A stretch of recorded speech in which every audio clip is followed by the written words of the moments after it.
Good morning, everyone. Welcome to First Things First. Jenna Wolfe, Nick Wright, raise your hand. Kevin Wildes, Antoine Walker is with us on a Monday morning. We have arrived at the one time of year Nick has been so excited about, so we are going to get to that in a second. We got a lot coming up on the show. We're going to talk some football. Are you buying a different Baker Mayfield in year 3? Because that's exactly what he's selling. Is James Harden's legacy on the line this season? His playoffs, the Rockets' playoffs, kick off on Tuesday. And Nick is laminating again. This time it is his NBA playoff bracket. He will break it all down with a whole lot of pride. All coming up. We got to start with Saturday's play-in game so that we could have a playoff game. Grizzlies, Blazers, an off night for Dame Lillard, who still poured in a team-high 31. Blazers got the win. Memphis sent packing. So Portland clinches the NBA's final playoff spot. And as a reward, they get a shiny new first-round matchup against the top-seeded LA Lakers. And as hot as Dame has been in the bubble, he's the first to tell you how much of a challenge LeBron and company will be. Take a listen. They're the #1 seed in the West for a reason. They got the best player in the world on their team. But at the same time, we didn't fight as hard as we fought in the bubble to just say, all right, we the 8th seed and go out here and just get beat up on. We feel like we have a chance in the series against anybody in this league. We feel like we got a chance in this series, and that's how we go approach it. Well, definitely not your typical 8th seed. They played at an elite level during this stretch in the bubble, at least offensively. And we've got a ton of respect for obviously for Dame and CJ and Nurkic, but really for their whole team and their whole culture. They got a system that's been together for a number of years. They have the continuity piece, conference finals last year. So just a ton of respect for their what they're bringing to the table. All right, Nick Vogel said it. The Blazers are not your typical 8 seed. So what chances do you give the Blazers to pull off the upset against the Lakers? Almost none. The only path to victory over a 7-game series for Kevin Wildes' beloved Portland Trail Blazers would be if LeBron James suffers the second injury of his career and has to miss time. And by the way, that's not a slight on Anthony Davis, because we saw Anthony Davis in his only career series victory beat a very similar Portland Trail Blazers team. Nurkic was there, obviously CJ and Dame. And so in that final game of that series, Anthony Davis, I think, if memory serves, had 47 and 10 to complete the sweep. But this Lakers team doesn't have another distributor, another primary ball handler. So if something were to happen to LeBron, as great as Anthony Davis is, they'd be sunk. But that's the only path forward for Portland. Portland has been the story of the bubble. Dame has seen his star rise to another level, a level that next year will probably subject him to more scrutiny than he is used to as the tier of superstar he was, elevating himself to that next tier of superstar that guys such as LeBron and Durant and Harden and Giannis have found themselves in for a few years. But as impressive as this Portland offense was during these 4 consecutive must-win games to put themselves in this position, Antoine, the defense was just as unimpressive. And in those 4 games against a Sixers team with no Simmons and quickly no Embiid, against a Nets team that we know is wildly undermanned, against the Grizzlies with no Jaren Jackson Jr., and then the one game where you're playing a team at full strength was the game against the Mavs. They won those 4 games by a combined 11 points. They were brilliant offensively. They could not get stops. And against a LeBron James, Anthony Davis team, if you can't get stops, you can't win games. And so I think it's a gentleman's sweep for the Lakers. I think it's been a great story for Portland, but the road ends very, very shortly for the Portland Trail Blazers. Wow, Nick, that's strong. Sweep definitely would not be a sweep. That's 5. Gentleman's sweep. 5 games. Well, I think it's going to go 6 or 7. And the reason why is I think we didn't see – the Lakers didn't give us a great sample size of how good they can be. I think right now Frank Vogel's struggling to find the right rotation to play. We'll see a little bit of that in this series where they're trying to find the right 8, 9 guys to be in the consistent rotation without Avery Bradley and Rajon Rondo. You wonder when would you miss an Avery Bradley and Rajon Rondo? You're going to miss in this series defensively to be able to guard Dame and C.J. McCullough. So that poses one problem. And then the other problem, Portland, 2 stars can go off at any point for 40, 50-point performances, and that can possibly win you a game in the playoffs.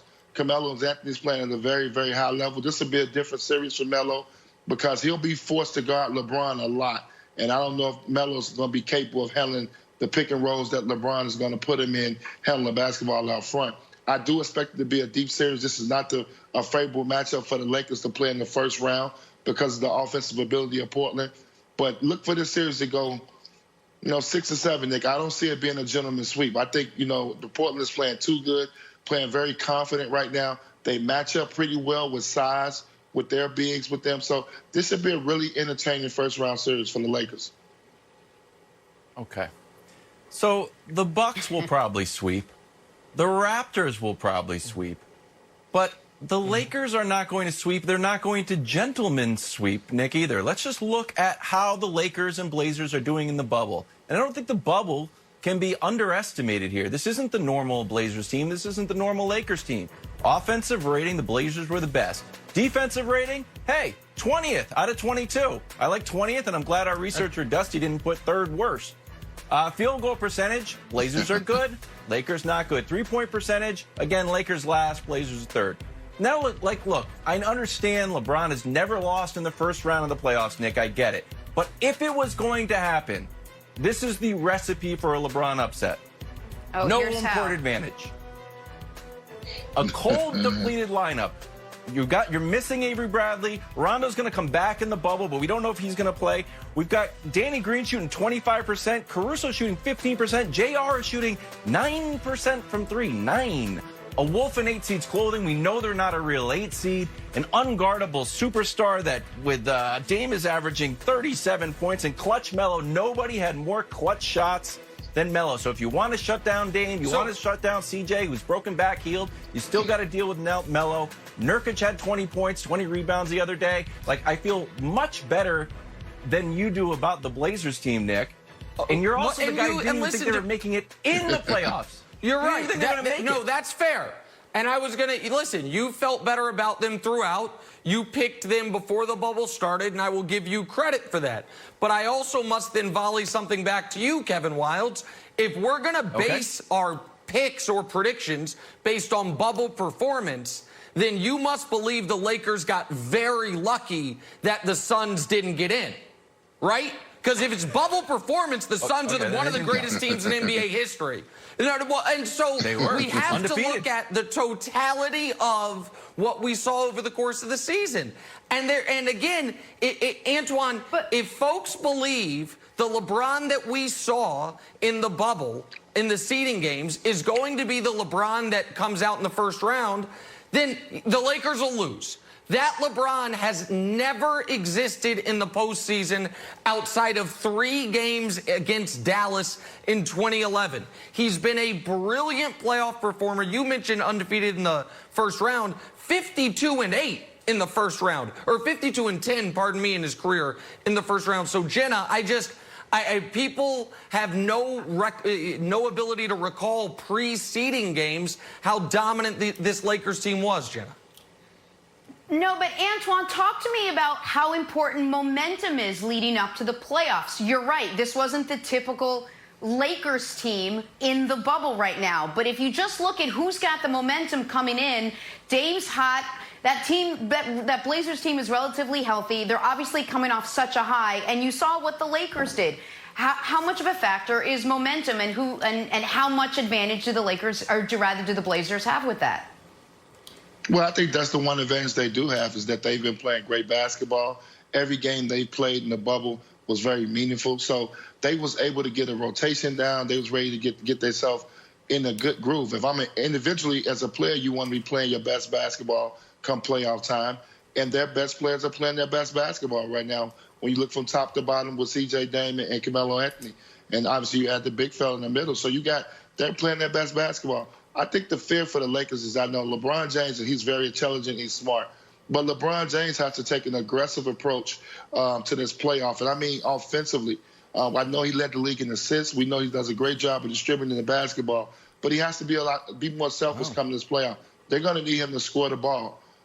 Without a lot of playmakers, without being able to shoot the three-ball well so far in the bubble, you need LeBron to be aggressive. So I'm looking for LeBron to take an aggressive approach. It may take 30 points a night to beat Portland night in and night out. They don't have a lot of body. They don't have. He's the one guy that has the unique advantage in this series. They got no one to guard. They do not. Right. They got no one to guard. Nobody to guard him. They have nobody to throw at him. So he has to be aggressive. And I know sometimes LeBron is not aggressive. He tries to pick his spots. Nick, he has to be aggressive from start to finish. This may be one of those series that we saw that he did against Golden State, maybe at 32 to 35 points a night. And because Portland is playing so good, they're going to demand that LeBron has a big series against them. And listen, I just think it's important that, we could, to your guys' point, and we can leave it here, #1 overall seed, 3-5 in the bubble, superstar doesn't look anything like himself.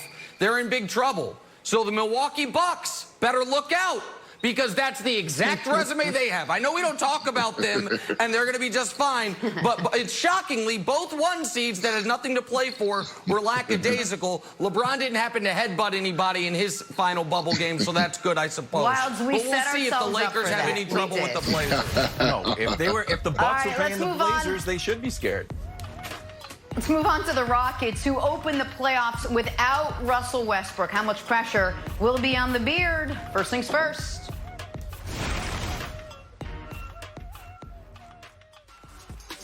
All right, we'll stick to the NBA, which you are very good at. We will talk about that. Drawing a blank, Rockets will be without Russell Westbrook when they open the playoffs against the Thunder. Russell's still nursing a quad injury. We're on a first-name basis. Look for Houston to lean heavily on the Beard. So, Nick, a first-round exit for James Harden would mean blank. I don't think it's going to happen, but if they were to get knocked out in the first round, I believe it would mean a massive overreaction from ownership. I am fairly certain that if they get knocked out in the first round, they're going to have a new coach next year. They might either way, as D'Antoni doesn't have a contract.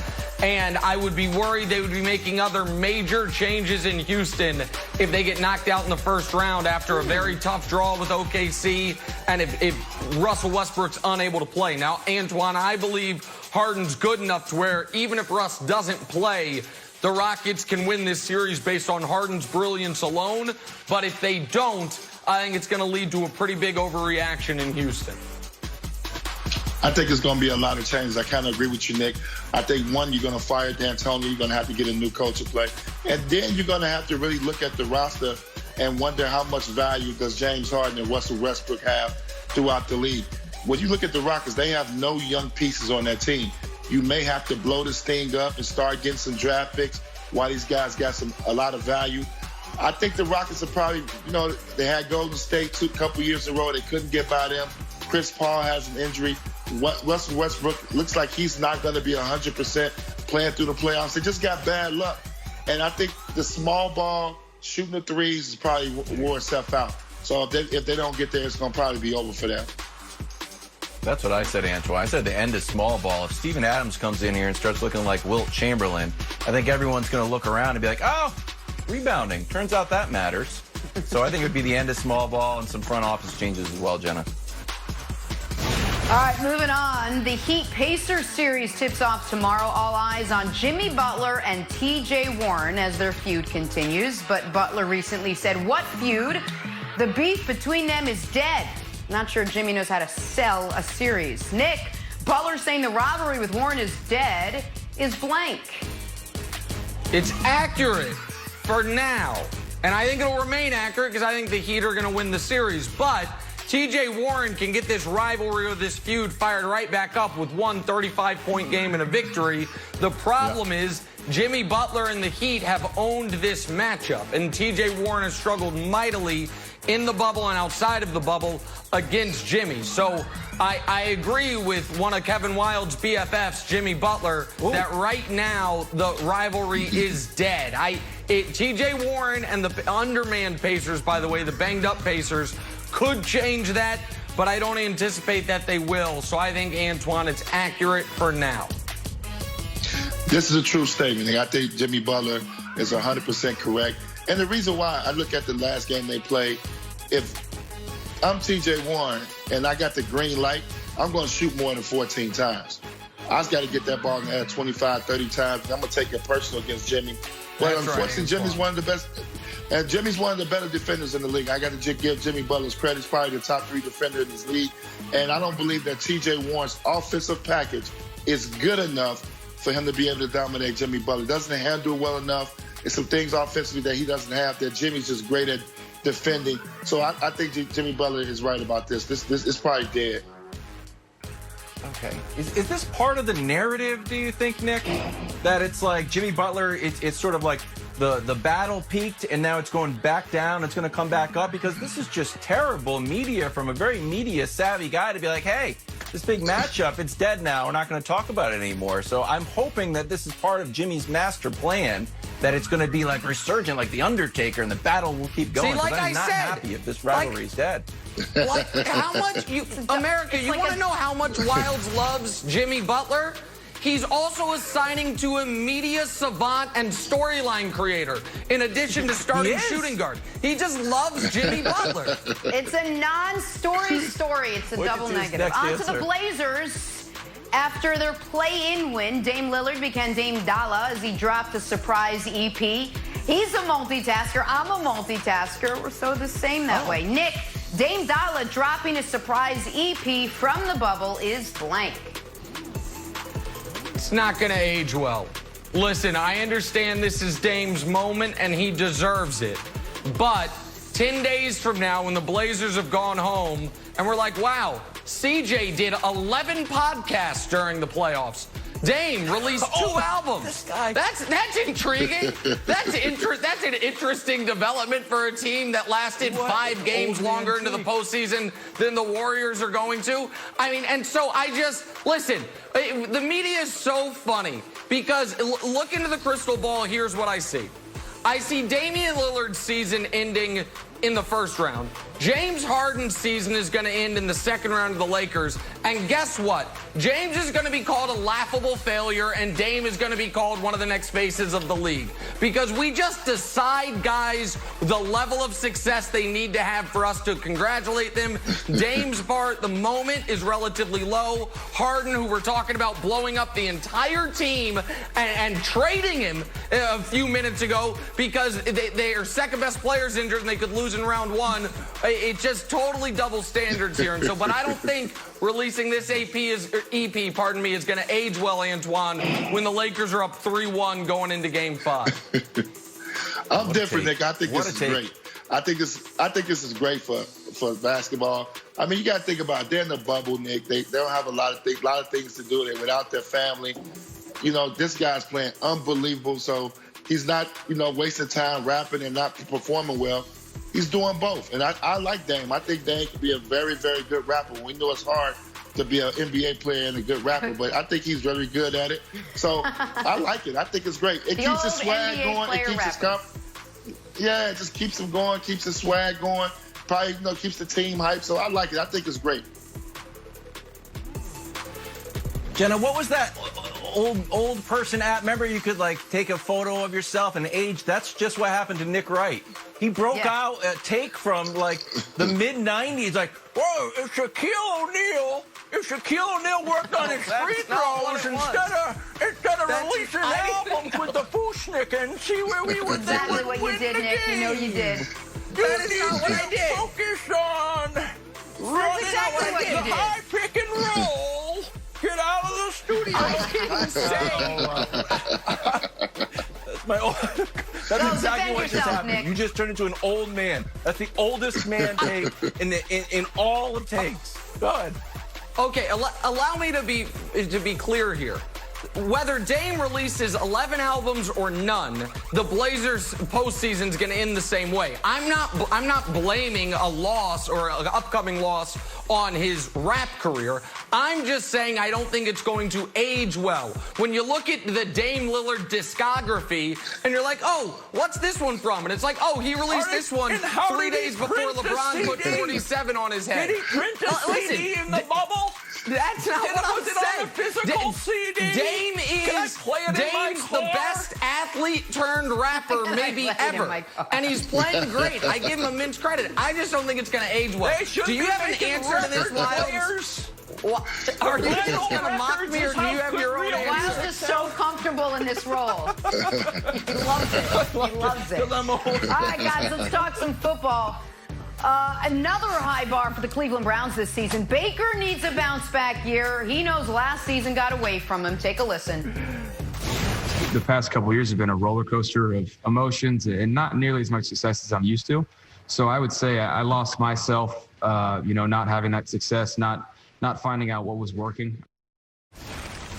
All right, time for some stories to start your morning, beginning with a coach conundrum. The Pelicans dismissed head coach Alvin Gentry on Saturday. That's a nice way of putting it. The team is reportedly looking at Ty Lue and Jason Kidd. Clearly, Nick, a big question is going to be how a new coach will fit with Zion Williamson. So who do you think is the best fit to coach Zion? Ty Lue is an absolute no-brainer here. I think Ty Lue is an A- to an A-level NBA head coach. I think Jason Kidd, the only reason I would hire Jason Kidd to be my head coach is if I thought I had a very good chance of getting Giannis in free agency. I don't think Kidd helps you a ton on the sideline as a head coach, but if you get Giannis, then it's fine. But the Pelicans obviously can't get Giannis in free agency. So to me, Wilds, this is a no-brainer. I would absolutely go Ty Lue, and I would imagine he's available. They won't lowball him like the Lakers did a year ago, Wilds. I'm surprised Kenny Atkinson's name hasn't been kicked around as far as developing young players. Twan, I want to kick it to you. Is there a difference in coaches between like a coach for a team with young players versus a coach for a team with experienced players? Oh, without question. I think it's some coaches that cannot coach young players. We'll see what Tibbs does in New York. I don't think he's a young guy coach. I think he's a better fit for veteran team. But we'll see. I like T. Lue or Jason Kidd for this job. I think both of those guys can motivate young guys, get them better with the roster that the Pelicans have in place. I think the biggest thing for New Orleans, they're going to have to figure out who's going to be the guy that can get Zion Williams to buy into his body, to dedicate himself to getting better.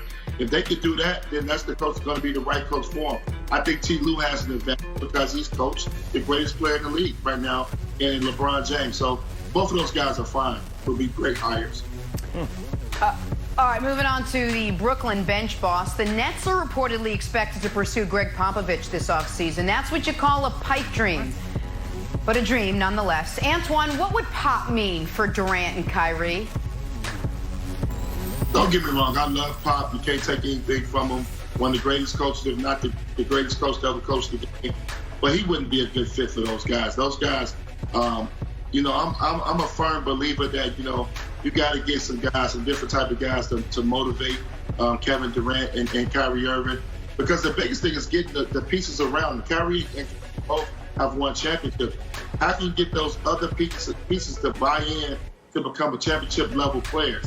I don't know if Pop got that motivation left. I mean, he's got a ton of rings. He's accomplished everything he can accomplish as a coach. I don't know if he'll be the right guy to motivate that team to get to the next level. Nick, I don't know what to make of this story. I don't know if it's so outlandish I should ignore it 100%, or it's so outlandish I should start paying attention to it. I don't know where you sit on it. I think it's more the former than the latter. I don't see this happening at all. I don't know why Pop, at this stage in his career, would uproot himself from San Antonio. I understand they can't win a title there, and you would go into next season with a healthy Brooklyn team as one of the favorites. But let me remind everybody of something real quick. If this were something Pop were considering, who is the first person you think he would call, or one of the first people? The answer to that is Steve Kerr. Steve Kerr, who played for Pop, who has a great relationship with Pop, who Pop counseled when he was choosing job options. Steve Kerr has talked about the experience of coaching Kevin Durant, the positives and the negatives that went along with it. I don't think Kerr would actually, give a glowing recommendation of, this will be a fun, easy retirement job for you, Pop. KD and Kyrie, whatever his newest new age theory is, it makes no sense to me. That's going to be a great team, and they're going to get whatever coach KD and Kyrie want. I don't know if it is Pop, who's one of the 3 greatest coaches ever.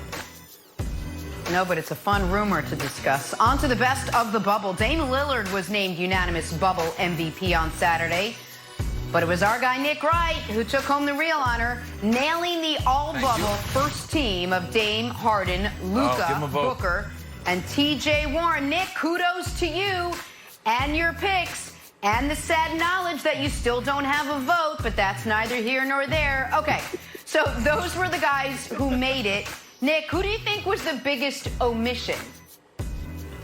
Wilds, I think it's Kristaps. Kristaps gave you 30 and 10 in playing some of the best basketball of his career for the Mavs. He is, I know we're not talking about it yet, but in the Clippers-Mavs series, he is maybe the most important player on the court for Dallas, because you know what you're going to get from Luka. And so, while I love giving myself credit for things, this was the obvious 5-man all-bubble team. I don't know how anyone could have had any other than these 5. So I appreciate you guys reminding the audience I got it right. But everyone, I would imagine, got this right. But Wilds, I would say Kristaps was the first man out, so to speak. Okay, so I was happy with the list. I also don't have a vote, but I'm pushing all of my support towards Nick. I have one. You know, I've been on the Blazers the entire time, Jenna, and I love Dame with all my heart and soul. But like, Devin Booker didn't win a game, and if we're looking at it as just like pure bubble, Devin Booker deserves it, and Dame agrees. He went 9-0 or 8-0. He didn't go 9-0. But like, he deserves the MVP, and I think Dame agrees. So Antoine, I just want Devin Booker to have the MVP. Congratulations, Nick. A- job. You forgot one player that should have been on there.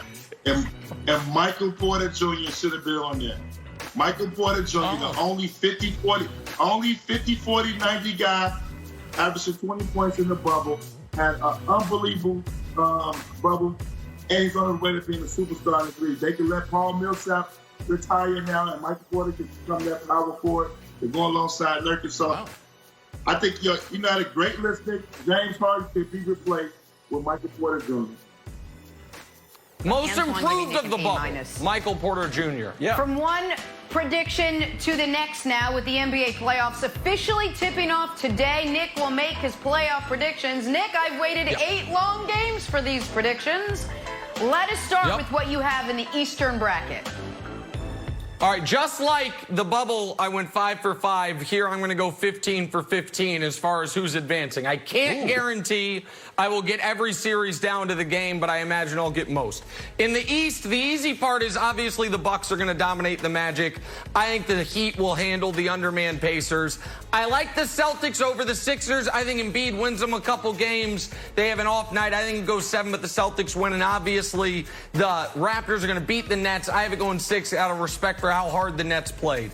Then the Bucks move on. I know a lot of people, Antoine, think Bam Adebayo in Miami can give the Bucks trouble. I think they give them some trouble if the Bucks move on. I have your beloved Celtics in a classic series against Toronto, getting over the hump as Jason Tatum tries to become one of the 15 best players in basketball. And then that train ends in the conference finals when the Celtics have no answer for the Bucks. I got the Bucks in 5. So that's what my Eastern Conference bracket looks like. I think Celtic fans will be surprised I have them going as far as I do, upsetting Toronto. Your take on my Eastern side of the bracket, Antoine? This is always tough for me because you know I'm a huge Celtic guy, but I don't like the Celtics getting past the Toronto Raptors in the second round. I like the Eastern Conference matchup. Take integrity. Yeah, I like the Milwaukee Bucks versus the Toronto Raptors. In the Eastern Conference finals, I like the Bucks to get to the finals. So not bad, Nick, but I don't like the Raptors. I don't like the Celtics to beat the Raptors. Too much experience. The size will play a factor in that series. Not really a healthy Kemba Walker. I can't really roll with the Celtics to beat the Toronto Raptors. Nick, this seems like a rough day for our Canadian fans. And first things first, you also have the Nets giving them 6 games. Why? I like the Nets. They put up a nice fight against Dame, but 6 games seems like a lot. Why are you so high on the Nets all of a sudden?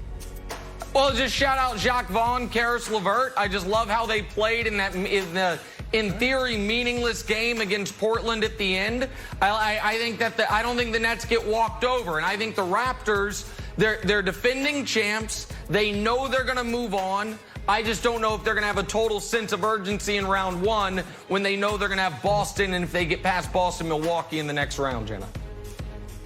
All right, let's move to the other side, to the Western bracket. How do you see this playing out, Nick? All right, well, listen, one thing's going to jump off the page for everyone, so I'll get to it quickly. Lakers in 5, I already said that. I think the Rockets, even without Russ, beat the Thunder, but that'll be a great series. The Jazz are just devastated by Bojan Bogdanovic doesn't come to the bubble. Then you have Ed Davis hurt, and now you've got no Mike Conley, at least in the beginning. So I think the Nuggets crush the Jazz. And in a good series, the Clippers beat the Mavs.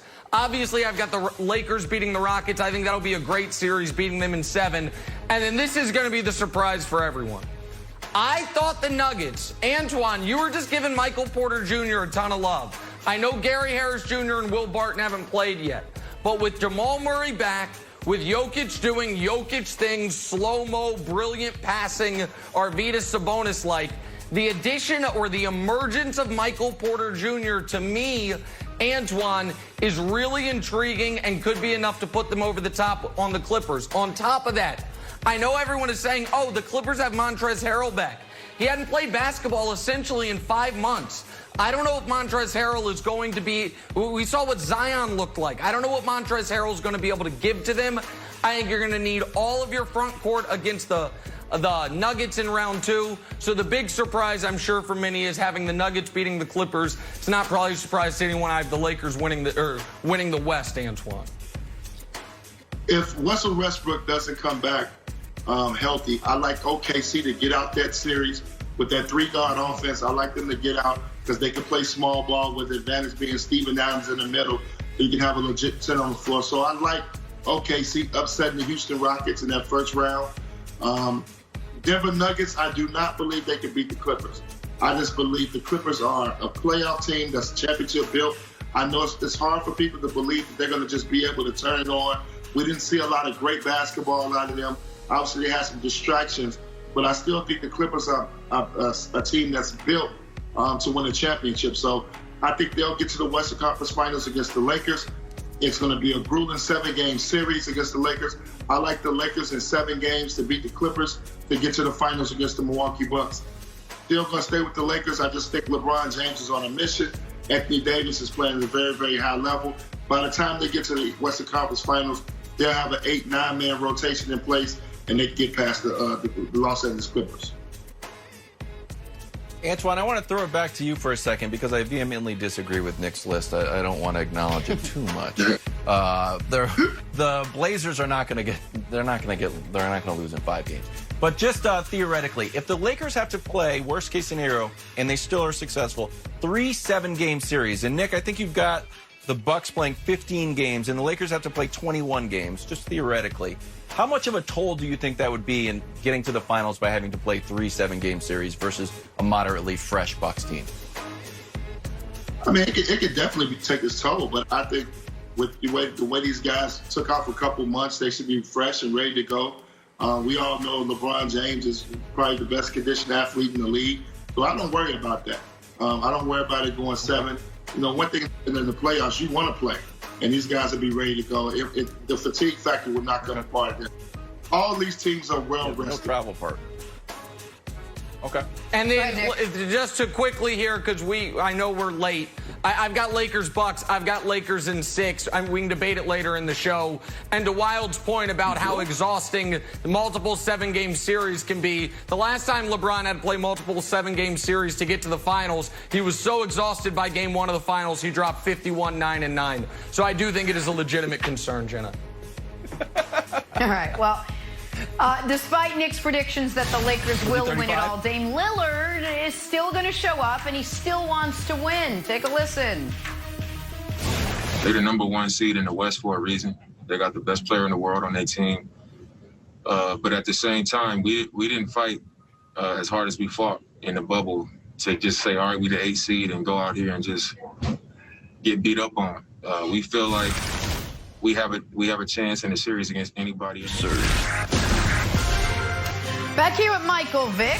We'll get to Baker Mayfield in a second, but first, a very courageous comeback. The comeback of all comebacks, actually. Alex Smith's family celebrating the quarterback officially being cleared to return to football. 17 surgeries in 9 months, and here he is. Nick, how amazing is it to see not only Alex Smith up and walking, but cleared to play in the NFL again? That second part, Jen, I did not think was ever going to happen again. It's one of the most horrific on-field injuries in modern NFL history. And for him to be able to come back and at least have a chance to play again is such a great story. This is a guy who I covered him and watched him, obviously, when he was playing for my Kansas City Chiefs. He's one of the best guys in the league, one of the most well-liked guys in the league, Mike. And seeing him be able to play again, hell, being able to walk again is borderline miraculous. So I'm super happy for him, Mike. Yeah, this is definitely a time that Alex can pop champagne and they can pop bottles, man, all night, because the road travel for this guy, I mean, was insane. And with his injury, we didn't think that he would make it back to playing. And I know Al personally and spent time with him in Kansas City. And this is just one of the best guys that you can be around. Certainly a guy who knows the game of football, but loves the game of football. And it couldn't have happened to a better person, so I'm excited to see him back. We should mention that's on loop. He doesn't get sprayed with champagne every time he leaves his house. On to the Packers now. New best friends Jordan Love and Aaron Rodgers playing some catch at practice. Look at that. Look at that tension between them. Look at the way they're just flinging the ball at each other with just animosity. Mike, all kidding aside, you expect any drama between these two this year? No drama at all. I expect mentorship all across the board from Aaron Rodgers. Of course, for Jordan Love, it's going to be a lot of ups and downs. I see and I've read that, it's been some particular plays that he's struggled with and things he's struggled with as of right now. But that's cool for a young guy. He'll have Aaron Rodgers right there to help him get through. So no tension at all, man. I see nothing but love with these guys as time moves forward. All right, moving on to some winning hands. Amari Cooper, Michael Gallup competing in a one-handed catch drill at Cowboys camp, just in case all of Dak's throws are a little off this year. Nick, who's got the edge here, Cooper or Gallup? Oh, I say Cooper, but Wilds. You thought my Dame Lillard take was an old man take. Buckle up for a way older man take. Oh, man, this makes me anxious. Someone's gonna jam a finger, break a finger. No. I'm worried that they're going to get hurt. I'm not going to say the gloves. Yeah. I just feel like that's a recipe for disaster, Wilds, is you're going to have two wide receivers injured on the same play. Dislocated digits. Can't have that. Just makes me nervous. I'm just being honest. Mike, just earlier in the show, Nick became 100 years old, so just buckle up for this next segment for him to give the oldest takes. I thought it was going to be a glove. You're a glove. You take the gloves off and catch the ball. No, no gloves in my day. No, I was worried about it too. Here we go. Finally, this is not a drill. You want to see a catch? Odell Beckham Jr. looks in mid-season form. Watch him haul in a very impressive one-handed snag at Browns practice. Boom. Oh, with a glove on. Mike, how much fun would it have been being Odell's quarterback?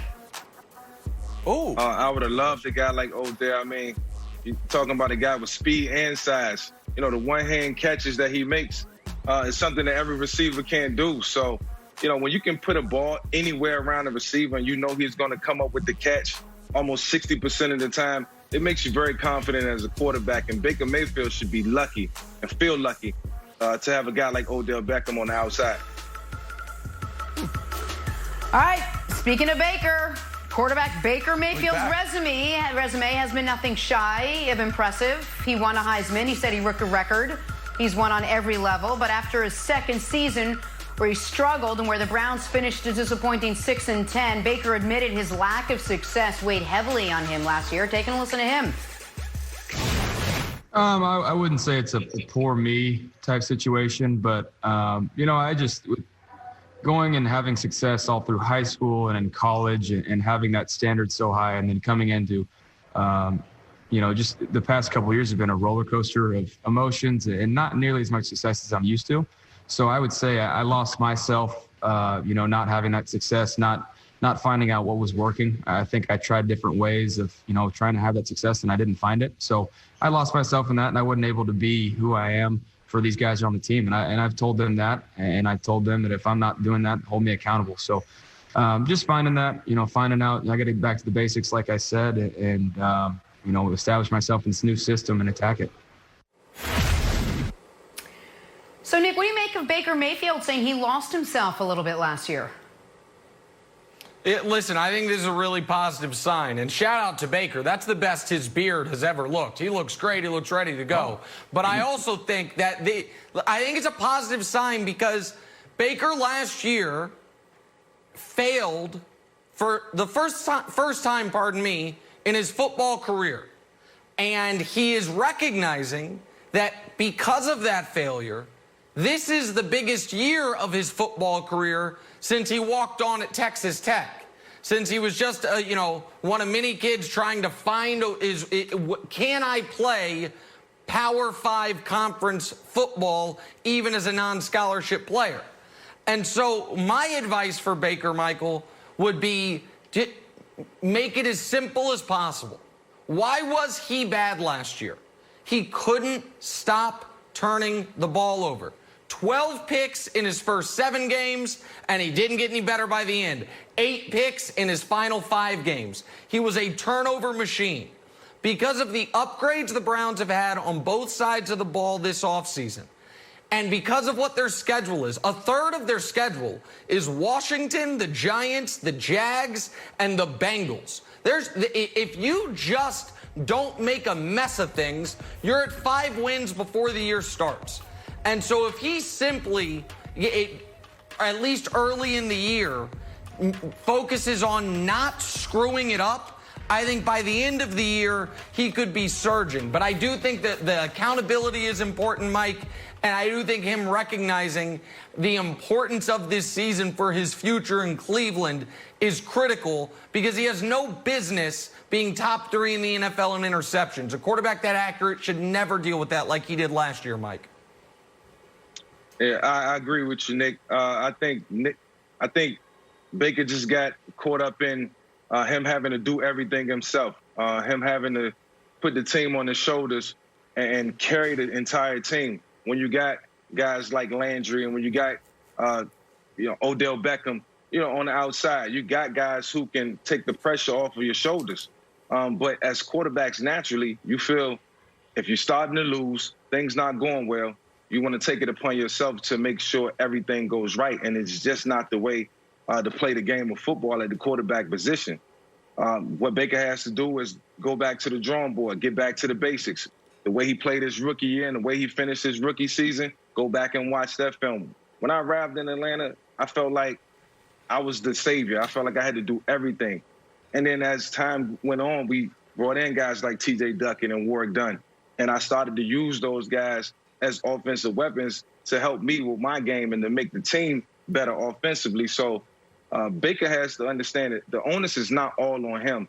He has other teammates around him that has to make the team better as well. And I think if he gravitates and he soaks that all in, then he'll be a much better quarterback. But he is starting out in the 2020 season with the right mindset. Mike, do you think Baker is putting undue pressure on himself? Because there's a stretch, the season opens up, Browns at Ravens, you got to play the MVP. Then it's a short week. That's on September 13th. Then September 17th, he's going to play Joe Burrow. Now, let's suppose you lose the first game. If he loses the second game to Joe Burrow, and the way that he was talking about in this interview about having his confidence and really needing to feel like himself, I feel like that week 2 game has become super important. How important is his confidence to get off to a good start early in the year? Man, those first 2 games are very pivotal. It's tough enough opening up at Baltimore and then having to play Joe Burrow in week 2, a quarterback who's a rookie, just now stepping in. And if you lose that game, you start out 0-2, the chances of making the playoffs is slim next to none. So I think as of right now, getting off to a great start is going to be important for the Cleveland Browns. And I understand why Baker Mayfield is putting this type of pressure on himself. He's looking at the schedule and saying, these are not going to be the easiest of games. we have to compile some wins early in the season, and then hopefully we can coast later on in the season. But, you know, as a quarterback and as a competitor, this is the mindset that he has to have. I think there's some winnable games on this schedule. He's going to have to work for everything, and it's different amounts of pressure. Insurmountable pressure is going to come along with the first 4 or 5 games of the season. I agree, Mike, and I like that they're keeping their expectations in check, right where they should be. Back to the NBA now, with LeBron and Dame squaring up in the first round. A little throwback to LeBron and Dame squaring up another way. Take a listen. I just start getting off this red wine, man. I usually don't. Listen, look. You know, listen. I stay with a glass. You keep a glass, huh? You know me. I'm gonna keep a glass of that red. Back here with Chris Broussard. We're talking Saturday's play-in game. Grizzlies, Blazers. Blazers got the win, clinching the NBA's final playoff spot. And as a reward, they get the top-seeded Lakers. And as hot as Dame has been in the bubble, he's the first to tell you how much of a challenge LeBron and company will be. Take a listen. They're the #1 seed in the West for a reason. They got the best player in the world on their team. But at the same time, we didn't fight as hard as we fought in the bubble to just say, all right, we the 8th seed and go out here and just get beat up on. We feel like we have a chance in the series against anybody in this league. We feel like we got a chance in this series, and that's how we go approach it. Well, definitely not your typical 8 seed. You know, they played at an elite level during this stretch in the bubble, at least offensively. And we've got a ton of respect for obviously for Dame and CJ and Nurkic, but really for their whole team and their whole culture. They got a system that's been together for a number of years. They have the continuity piece. Conference finals last year, so just a ton of respect for their what they're bringing to the table. Nick, you got to admit, Blazers are playing very good ball heading into the playoffs. Lakers are not playing very good ball heading into the playoffs. What chances do you give Portland to maybe upset Los Angeles? None whatsoever. But I will admit this, because the NBA has done some, it's the bubble, it's pandemic, so if they've changed some rules. If the NBA makes the first round, make it, take it, then I think the Lakers would be in trouble. But I don't think that's going to happen. But let me open my mind to the possibility that the Lakers could lose. Here's what would have to happen. Dame has to average 40 for the entire series. A minimum of 40 a night for all 7 games if the Blazers were to be able to win this series. And Gary Trent Jr. and Carmelo Anthony both have to shoot around 40% from threes because they will get open looks. And Danny Green has to stay ice cold, and I'll add one more element. Kuzma's got to short circuit a little bit. And by that, I mean Kuzma, I really liked his approach in the bubble, but he's also a young player who has not yet been paid. This will be his first playoff experience. And if he looks at it as Leroy Jenkins-ish, if you will, older people will get that reference, then, and tries to take it on his own, then all of a sudden that would be the perfect storm, Broussard, for the Blazers to be able to upset the Lakers, barring a LeBron injury or something that totally changes the math. But I don't think it is at all likely, but all of those things would have to happen for it to be a possibility, Broussard. I'm with you, Nick, for the most part, although I do give them a 10%, that's right, 10% chance of upsetting the Lakers. So I think the Lakers take care of Portland in 6. But here's what has to happen for Portland to pull off the upset. It really would boil down to 2 things. Nick mentioned one is shooting. Nick mentioned that Portland would have to remain on fire. I don't think Dame has to necessarily average 40, maybe 39, but not quite 40. 39. But Gary always undercut me. Gary Trent has to remain on fire. He shot 51% from 3 in the bubble. That has to continue. CJ has to remain on fire, and Dame, of course. And then conversely, the Lakers need to remain ice cold. Nick mentioned Danny Green. as a team, they were dead last in the bubble in three-point shooting, 30% from Trey. That has to continue. Then on the other end, defensively, the Lakers have to remain horrible from the on perimeter defense. They were bad overall, 12th in the bubble defensively, but against the three, they were 18th. So they have to continue to struggle to defend the three, and then again, conversely, Portland's defense has got to improve. They were one of the few teams that was worse than the Lakers in the bubble, and I know they can't get but so much better on the perimeter defense, but from inside, Yusuf Nurkic and Hassan Whiteside have got to be otherworldly in protecting the rim because LeBron and AD will get there when they want to, so those two have got to protect it well. So, Wilds, if those 37 things happen, Portland has a chance.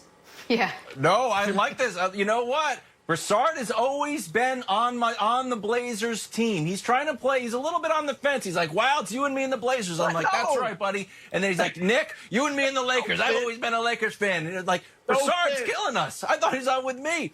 But here's what we heard a lot in those two soliloquies, Jenna. We heard a lot of continues. We heard a lot of remains. Yep. We heard one start. Yep. And the one start is the Trailblazers need to play defense, and they're just not going to. Let's just be honest. I think LeBron's going to get his. LeBron's going to score a ton. Anthony Davis is going to be flashbacks to old Pelicans Anthony Davis when they swept the Blazers. So I think that's fine. But let's look at the other recipe for success that I think we're missing the most obvious thing that's right in front of us.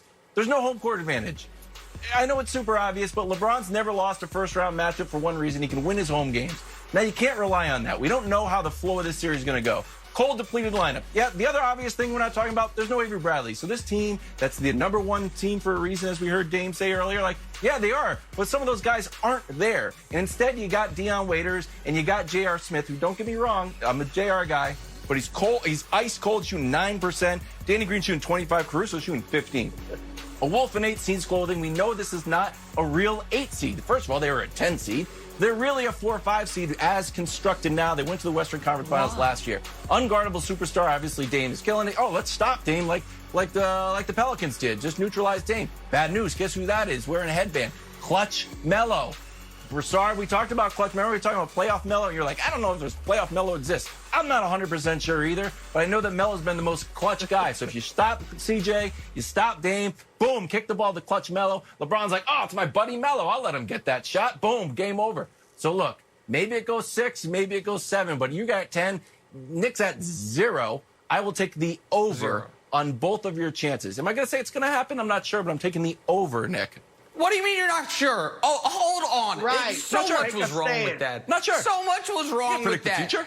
Have a take. What? You see, you're literally sliding off camera like your take is. It's just non-existent. Yeah, I mean, what the hell are you doing? Like, are they going to do it? I don't know. When am I going to pick the series? After game 3? Who knows? But the other thing that was ridiculous about what you just said, you were like, oh, LeBron's never lost in the first round. You know why? Because he doesn't lose home games. No, it's because he doesn't lose games in the first round. Throw up the graphic, please. Yeah. LeBron's career record in round 1. And keep in mind that his first ever series in round 1 was 4-2, and the most recent one was 4-3. So in the middle there, he went 44-5. Over 11 years in round 1. Oh, but Nick, it was the East. It was so different than the West right now. Broussard, everyone keeps saying, oh, Portland is not your traditional 8 seed. I just want to know, if Portland had been healthy all year, how good do folks think they were going to be? Like, I'm just curious. They were going to be 10 games better than they were? 12 games better than they were? Because traditionally, by the way, if we're talking about traditional 8 seeds, the Warriors do exist, and they're a team to contend with. Like, could the could the Blazers have been the 7 seed where the Mavericks are had they been healthy all year? Sure. But this idea that this offense-only team is actually, you know what, let's be fair. They were in the conference finals last year when all of us acknowledged that making the conference finals last year was an aberration. Nobody picked them to be in the conference finals last season. Dame has been brilliant. I'm not taking anything away from him, but I think your 10% is overstating it. Jeez. They are a talented team. And I will say this. If they were healthy all year, I think they could have been in that race for the 4th seed. I mean, the Rockets, quite frankly, underachieved this year. So they could have been in the race for the 4th, anywhere from 4th to 8th they would have been.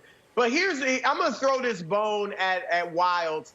I've always said this about LeBron. Like, the difference between, say, LeBron and Kobe or LeBron and Michael Jordan is when LeBron's facing a friend, say it was D. Wade, Chris Paul, Melo, whoever, I felt like LeBron would want to win and have, say, 40 points, but he'd also want his pal to have a good game. So he'd want, what a take. He'd want Wade to get, 35, have a nice game and lose, and LeBron would win, whereas Kobe or MJ would want to get 40 and hold their buddy to like 6. That's the hope for Wilds. Does LeBron say, yeah, we want to beat him, but I wouldn't mind Melo getting his. Melo's been hated on for the last few years. He was out of the league. That's my boy. I'm going to let him get his, and then Melo strikes and remains. He's a great guy. Only hope. Nick, it's true. LeBron's a great guy. LeBron is a great guy. Go quickly, Nick. Maybe that is just all right. 2 things, just very quickly. One is, as great as the Melo story has been, nothing would be better for the Lakers than the Blazers running their offense through Melo. Second of all, your story falls apart when you preface it with when Jordan was going against his friends. Jordan ain't have no friends, so of course he did. There's nobody he wanted to do well. He hated everyone. He made up lies about him, stories. Barkley's the only one. Right. Barkley's, you're right. You're absolutely right. Barkley's the only one. In Oakland. Ron Harper's on his team. In the Knicks series. Oh, my God. We got to move this along. Let's get back to football, where we're going to break down Tom Brady's 20-year transformation. You're not going to want to miss it. But first, listen to Cowboys center Joe Looney breaking down the finer things in life. Oh, man, they're like the old school popsicles where you can split them apart and, split them apart and, you can down them real quick because you're so hot. I mean, it tastes delicious, though. What's your favorite flavor? What was that? What's your favorite flavor? Oh, man, I'm a blue raspberry kind of guy. You hand me the blue raspberry, we're doing one-on-ones and, people are asking, hey, Looney, why is your tongue blue? Because I've been crushing those popsicles in the tent. Tonight on FS1, catch Manny Machado, Fernando Tatis Jr. and the Padres as they take on the Rangers. It all begins at 9 Eastern on FS1 and the Fox Sports app. All right, gentlemen, time now for Drawing a Blank. So Tom Brady posted his transformation from his rookie year to his first season with the Bucs on the gram yesterday. A couple of takeaways. He needed a tan desperately and maybe 3 less helmets. Nick, Brady's 20-year transformation, in your opinion, has been blank. Just like this Instagram post, it's been an infomercial, a literal infomercial if you read the caption, for the TB12 method. Listen, I don't know if the pseudoscience behind what Tom Brady does actually works. It clearly has worked for him. And if you would like to learn more about the TB12 method, just go to his Instagram, where every other post is some type of infomercial for the TB12 method. Listen, you don't take those types of discounts in New England and not make the money up somewhere. So he's going to make it up on the back end with the old TB12 stuff. So listen, he clearly is aging in reverse. He clearly looks better now than he did then. So far be it for me to say his magical water is not actually magical water. So it's an infomercial, Mike, for the TB12 method. I'm going to say legendary. And that's coming from a guy who has 0 rings and played 13 seasons.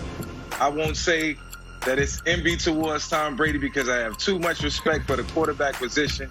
But over the course of 20 years, winning 6 Super Bowl rings, playing in 9, losing 3, it could have been 9. I mean, it's just been a remarkable career. And Tom Brady, at the age of, 42, looks 10 times better than he did when he first stepped in the league at 21. Yes, so he does. It's been legendary.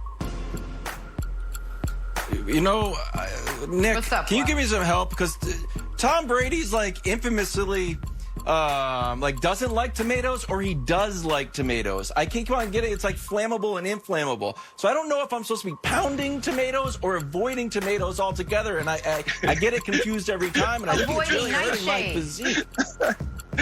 What does that mean, Yeah, Jenna? it's something to do with nightshades and pliability. It sounds like a book. And I know that he has special water. I know these things. I'm not Whatever quite it certain. is. I'll be honest. guys- I don't know exactly what it is, but it seems to be working out for more him, tomatoes or less?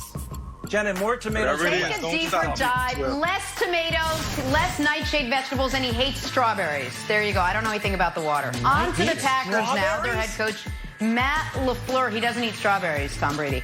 Packers head coach Matt LaFleur recently asked about his new rookie quarterback. Said Jordan Love, quote, has a lot to clean up. Luckily, a guy named Aaron Rodgers can step in, with Love's struggles. Nick LaFleur saying that Love has a lot to clean up is blank. It's obvious, and it's not a knock on Jordan. Anyone that watched him at Utah State said, oh, the upside on this kid's pretty damn high, but the downside's pretty low because he's so raw. And even playing at a small school in college, you saw some of those kind of glaring process errors, even if the arm talent wowed you. It's why a team that was 13-3 and a game away from the Super Bowl drafting him when Rodgers is still there was such a baffling decision.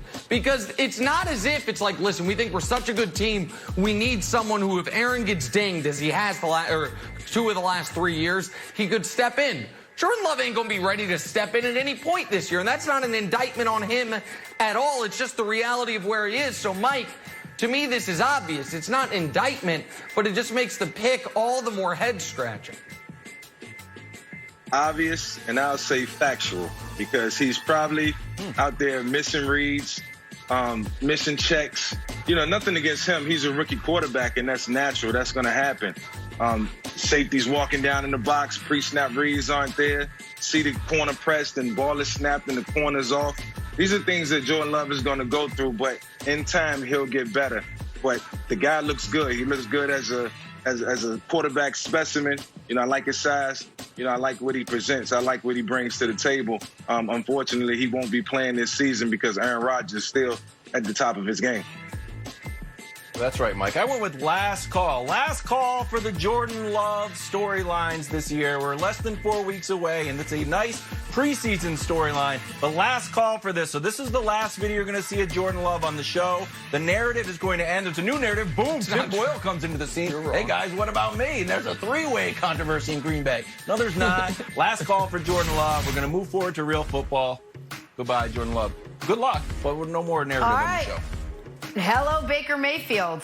Talk some Browns now. Odell Beckham Jr. is looking to have a bounce-back season. Friend and teammate Jarvis Landry is confident OBJ can do that, saying Odell is, quote, really making this place home. Nick, Odell's second season with the Browns will be blank. Deja vu. And by deja vu, I don't mean the incredibly underrated and very rewatchable Denzel Washington and Paula Patton project from about a decade ago. I mean deja vu to his second year in the NFL. His best season as a pro, when he had over 1,400 yards, when he had 13 touchdowns, when he asserted himself as officially the most talented receiver in the league. Mike, I think this is going to be the best year Odell has had since that second year with the Giants. I think he's going to be back over 1,200 yards, back to double-digit touchdowns, and you're going to remember what made him such a special player those first 3 years of his career, Mike. Absolutely. I'll say better, because he did have 1,000 yards receiving last year, and I know that'll be a goal this year, and to top that, it's going to be something that he'll want to do. But I see Odell Beckham taking on more of a leadership role in year 7 in his career. He'll start to realize that the better the players are around him and the better they play, the more productive he can be and take some of that pressure off himself. He had a good year last year. I expect this year to be better. I went with Drake-esque. Odell's in the new Drake video. Just a solid hit. It's not amazing, but just a solid hit, and that's going to be courtesy of Stefanski. Look, Kirk Cousins, 3rd best passer rating on deep throws, 4th best passer rating overall, 4th best completion percentage. So I think Stefanski is going to elevate Baker, and boom, Odell will be the beneficiary. How's that related to Drake? Honestly, we're going to show the Drake video. We didn't get it. Mike Florio recently reported that there's a belief in league circles that Russell Wilson, it always makes sense, Wilds, that Russell Wilson will eventually not be playing for the Seahawks. This to further push the narrative that Seattle needs to let Russ be Russ before Russ goes somewhere else to be Russ. So, Nick, Russ's long-term future with the Seahawks is blank. 2 Chainz-esque. No, I'm just kidding. That's just a Wilds thing. All but guaranteed. Like, I'm so tired of these stories about where is a player going to go next starting to percolate before the player's contract extension has even kicked in. Russ starts a brand new 4-year contract in 2 weeks. Starts a new contract. The idea that we're talking about, well, what's his long-term future? Man, I don't know. I don't know if we're going to be around in 4 years. But if we are, Russ will be on the Seahawks. And worry about what's going to happen to him after that. So Florio's my guy, but this is, to me, silliness. He's going to be a Seahawk for at least the next 4 years, which is as long as any of us may have anyway, Mike.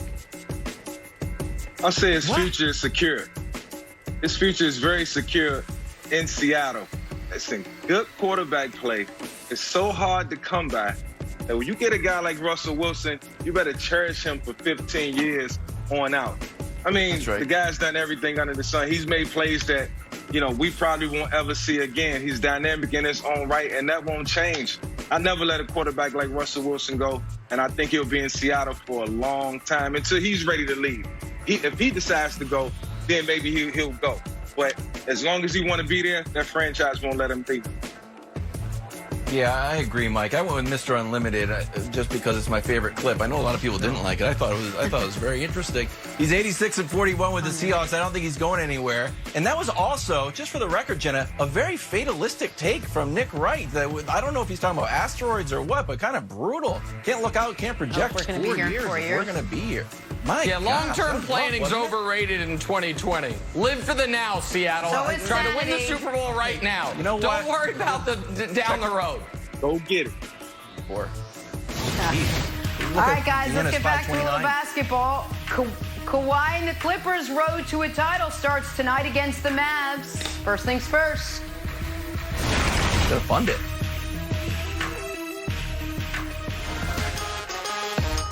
All right, back here with Chris Broussard. We'll get to Nick's NBA playoff picks in a second. But first, Southside Sluggers, the Shy Sox, had a night, hitting 4 straight home runs against Cardinals reliever Roel Ramirez. Woo, Wilds, you got to feel bad for the pitcher here, no? This was his debut. I mean, I think, gets 1 home run, okay. 2 home runs, you're like, back to back. The 3rd home run, do you take him out at that point? And the 4th home run, it's like, you know what? 4 is too many. I didn't want to get you out there on your debut and see. He had to be tipping his pitches. It's the only way it's possible, right? I take him out He had after to be. the 2nd homer, maybe the 3rd. After the 4th, I put him on the bus and send him away. Oh, come on. He was nervous. First day. Up next, a courageous comeback. How about this? Guys, after 17 surgeries in 9 months, Alex Smith has been cleared to return to football. His family celebrating in such a sweet way. Nick, how amazing is this moment for Alex Smith after everything he's been through? It's unbelievable. There was real question about whether or not he would walk again, much less play football again. And now, listen, he's probably the best quarterback Washington has. Yeah. And the fact that he is potentially going to be able to play this season is nothing short of miraculous. And Broussard, I covered him when I was in Kansas City. He was the best quarterback the Chiefs had for a very long time, pre-Mahomes, and he helped Mahomes out a ton. He's one of the most well-liked guys in the league. This is a great story, Broussard. No question. All you can do is cheer and smile. I mean, this is so awesome, the joy that his kids have, his wife, and I mean, it's just great. There's nothing else to say about it. And hopefully he can get back on the field and play. Sure, Washington is hoping that. On to some winning hands here, where Amari Cooper and Michael Gallup are competing in a one-handed catch drill at Cowboys camp. Just in case Dak Prescott is a tad off on his throw. Broussard, is it too easy because of the gloves? Be honest. Look, you guys know I'm an old school. I only played in high school, but I was a receiver. I'm sorry. Give me these one-handed gloves, and maybe I'm playing on Sundays. I mean, come on. This is crazy. God. Look my God. Wild. They barely get the ball off their hand. I mean, it's so sick. Hold on. Wild. It's been a very long time. But in celebration of the NBA playoffs starting today, let's bring it back. Wild, what do old people be doing? Old people be lying. And they're lying about the gloves now. Lying about the gloves. It ain't the gloves, man. It's the evolution of the athlete. I wouldn't take that, Broussard. No, bad news. Broussard, you don't need to take that. Avert your eyes to this one. Have you Finally, this is not a drill. Without a glove. Odell Beckham Jr. with his very, very light, thin papier-mâché gloves in mid-season form, hauling in a very impressive one-handed snag. Nick, we know what Broussard's going to say. Is this the glove doing the work, or is this the Odell doing the work? Oh, come on. Listen, he's the best at one-handed catches in the NFL right now and maybe ever. And I think he's going to have a monster season. I think there's going to be a monster bounce-back year for Odell. Gloves or no gloves, Broussard. But America, do not let it be lost that Broussard said what might have prevented him from being an NFL player was the lack of glove technology. I need America to remember that and quote that regularly. The lack of glove technology prevented Broussard from being Billy White Shoes Johnson. That was one of the things. One of the things. All right. All right, here we go. Let's get back to some hoops now. With the NBA playoffs officially tipping off tonight, why not end the show with our very own Nick Wright making his playoff predictions? All right, Nick, no pressure, but the entire world is probably watching right now. Let's start with the Eastern bracket. Who you got there? All right, so listen, I'll be quick here. Obviously, the Bucks are going to win in the first round. I think most people have the Heat also winning in the first round. Indiana's banged up. I think the Sixers, I think Embiid's going to be good enough to give the Celtics a series, but I think they advance. And the Raptors, it's not a slight on them. I have it going 6. It's just I've been so impressed by what the Nets have done under Jacques Vaughn. I think they're going to be ready for a fight. I do think, Broussard, the Bucks can get past Bam Adebayo's defense and the Miami Heat. And for the Celtics, I think they can make the conference finals, as they did a couple years ago. I think Tatum will play well this postseason, having learned from some of his missteps last year. But I do not think the Celtics can handle the Bucks. I think actually the Bucks will be able to beat the Celtics rather handily in 5 in the conference finals. But I think probably the biggest surprise there is having the Celtics beat the Raptors. Your take on that, Broussard? Well, look, I think the Bucks, the Celtics, and the Raptors are all very close as far as their ability. So I'm not totally mad at you, but believe it or not, Nick, I've got the Raptors in the East. I thought long and hard about this. Oh, wow. I like it. The bubble, they were struggling, toward the end of the shutdown, and they struggled mightily in the bubble. I think if you pack in the paint and you force Giannis to shoot jump shots, now somebody else has to beat you at the end of the game. Who's doing it? Chris Middleton, Kyle Korver, Brook Lopez, Eric Bledsoe? I'm not sure. So I got the Raptors. Boston scares me for Toronto, so that's not a terrible pick, them over the Raptors in 7. But I got the Raptors with their toughness getting out of the East. And I tell you what, a Kawhi Raptors final, delicious. Oh. Wow. Oh, yeah. That's Go ahead, Wiles, jump in. Remember, you broke out delicious last week. I like that word, right? I want to move on to I'm making it a thing. I'm making it a thing. Delicious? Are you just going to call all these matchups delicious? Jenna, I'm fine. I'm fine with this. I'm really, you know what I'm fired up about. The next one. Go ahead, Nick. Run the next one here. I hope Dame is not up early to watch this show, because you're going to end up on the next EP Dame releases. Listen, that's fine. That's fine. Don't worry about it. Let's just get to the main event here. Obviously, the Lakers are going to beat the Blazers. I've got it in 5. I've got the Rockets in a very tough series against OKC in 7. And then on that side of the bracket, I think the Rockets-Lakers will be a great series because Russ will be back, but I got Lakers in 7.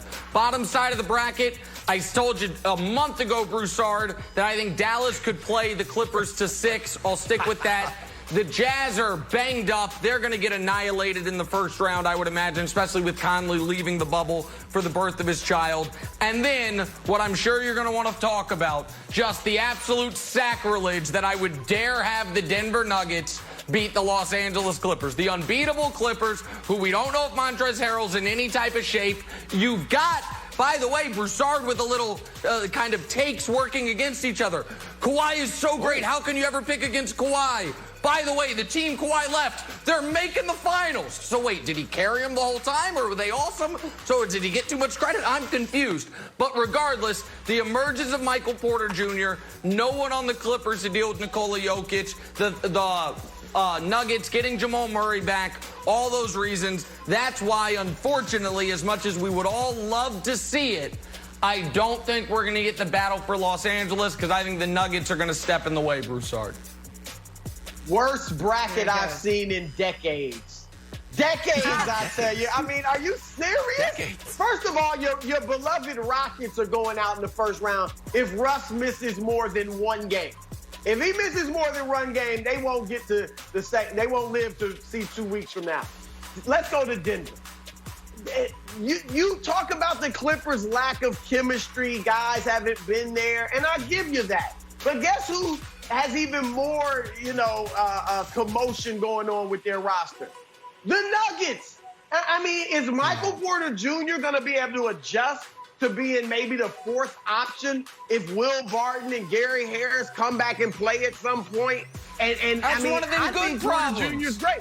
They got so much depth. It's a good problem, but these are young guys. Some of them don't know their roles. Everything is in flux. They will lose. So the argument against the Nuggets is they might get healthier? The argument against the Nuggets is they might get more good players back? Healthy or not, they're losing. They're not as good as the Clippers. I can't believe the way you belittle how good the Clippers are. I get it. You're trying to do the LeVar Ball thing and speak it into existence so they don't beat your Lakers. Because they're going to beat your Lakers and beat your Lakers in six. In six. Oh, okay. And you've got the Clippers winning the title. Clippers over Raptors, right? Clippers winning it all. Clippers over the Raptors in 6 games. Yes. Wilds, he called that the worst bracket he's seen in decades. Your thoughts? It's not. Look, earlier you made fun of me because I wasn't ready to call the Blazers, and I'd like to say I am still not ready to call it. Not ready to call it yet. Want to see one game to see how Nurkic 3 games in, handles Anthony Davis. 3 games in, he'll call it. You don't want to give away just like you giving away everything. We got nothing reason for people to watch the show for the rest of the week, Nick. You got to hold your title to the end of the week. If LeBron makes it, this will be the hardest playoff. No, he's changed, Nick. No, remember you said you wanted Kawhi, and then you changed it from last week. I do. Listen, there's a difference between what I want and what I believe will happen. So this is a big difference between me and Broussard. So Broussard's just going with what he wants to have happen. I'm trying to analyze this. I'm trying to actually break it down. And God forbid I say the Nuggets can beat the Clippers. They split in the regular season pre-bubble, and in the bubble, the Clippers were so much better through 3 quarters when both teams were playing starters. The Nuggets were up by 2, and then they benched everyone in the 4th quarter. So the idea that the Nuggets are just laughable, that they've got no chance. And so obviously I've got the Lakers over the Bucks in 6. I've said this all along. Beginning of the year, the pick was Lakers in 6 over the Bucks. Middle of the year, end of the year, I've had no reason to change it unless I'm going to let the bubble dissuade me, and I'm not going to let that happen, Broussard. And Broussard, I assume you have the Clippers? I got the Clippers over the Raptors in I'm going to use it again, Wilds, in a delicious final. 6 games, Kawhi against his old team. But look, if that is the finals, the Nuggets are legit. Thank you. But they are not as good as the Clippers. I can't believe you picked them over. Wilds, you want to give us something at the end? Yes, I'm ready to announce my Blazers pick. Wednesday's show, 7:30 Eastern, 9:30 Pacific. What? No, it's not. It's just going to start. Last thoughts, Nick. Go ahead. Save this. If Broussard's finals comes to pass, if it's Raptors-Clippers, and somehow the Raptors win, then all of a sudden Kawhi will enter the LeBron territory of the worst thing you could have done was make the finals. Would have been better getting bounced in the first round, Jenna. Enjoy basketball today, everyone. We'll